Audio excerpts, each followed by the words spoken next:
Welcome to Project HeadCanon. In the last video, we freed up some space by deleting unneeded pages and files.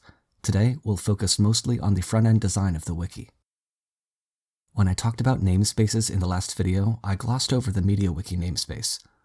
Most of these pages are what MediaWiki reads when it wants to display some commonly used text. For example, the contents of this No Article text page controls what shows up when you try to go to an article that doesn't exist. If I edit this, you can see that it changes for the whole wiki. I'm going to start by deleting pages here that are only used by pages I deleted previously, such as these Uprising walkthrough ones. The sidebar page controls what's displayed on the sidebar to the left here. I'm going to get rid of most of this. After changing the order a bit to put the search bar on top, let's save it and refresh the page. And sure enough, the sidebar has changed to reflect the edits. Now we can go back through these pages and delete the ones that are no longer in the sidebar. Going through all of these is a pretty tedious process, so I'm fast-forwarding through most of it. In general, I'm just removing text that's specific to Wookieepedia and replacing it with text specific to Project HeadCanon. Now let's talk about CSS.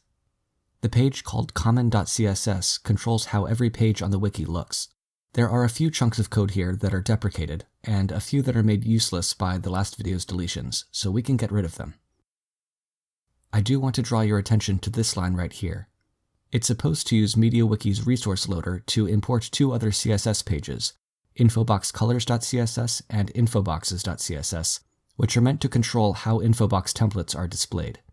However, this load syntax only works for Fandom's version of MediaWiki, not 1.35. I tried digging into the resource loader documentation to figure out how to do this, but I cannot find an equivalent to the syntax anywhere.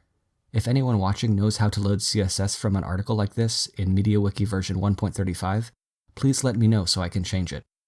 In the meantime, I'm going to choose the quick and easy path, as Vader did, and simply copy and paste the content of those two CSS pages right here in place of the import. It's not elegant, but at least it works. If I now go to an article with an info box, you can see that it's formatted and colored just like it is on Wookieepedia. Finally, let's talk about skins. The skin I'm using right now is called Monobook, and I have a mobile-compatible skin called Minerva New installed as well. All fandom wikis that I know of use a proprietary skin called Oasis, which isn't available for me to use. However, there is a GPL-licensed skin called Cosmos, which is based on the design of Oasis. It looks tailor-made for my exact use case, so let's download it from MediaWiki.org. Now we can extract it and add it to our local settings.php file for MediaWiki. And we see that it definitely works, but it seems to be loading pages very slowly, too slowly to be useful. I tried my best to troubleshoot the problem, even going so far as to delete and re-import the entire wiki from a backup. While doing so, I discovered that the load time when using Cosmos scales close to linearly with the number of pages on the wiki. I got in touch with the developers of Cosmos, but given the small size of its user base, they don't seem to have any reports from similar use cases to mine. I might try to help them solve this problem if I have the time to, but on this wiki, it looks like I have to stick with Monobook for now. I'm going to add a page called Monobook.css to customize the Monobook skin a bit. So that's it. Quite a bit of work for minimal actual progress this video. Best of luck to the Cosmos development team, and I hope to be able to use their skin on the wiki soon. In the next video, we'll return back to the wiki's content. Until then, may the Force be with you.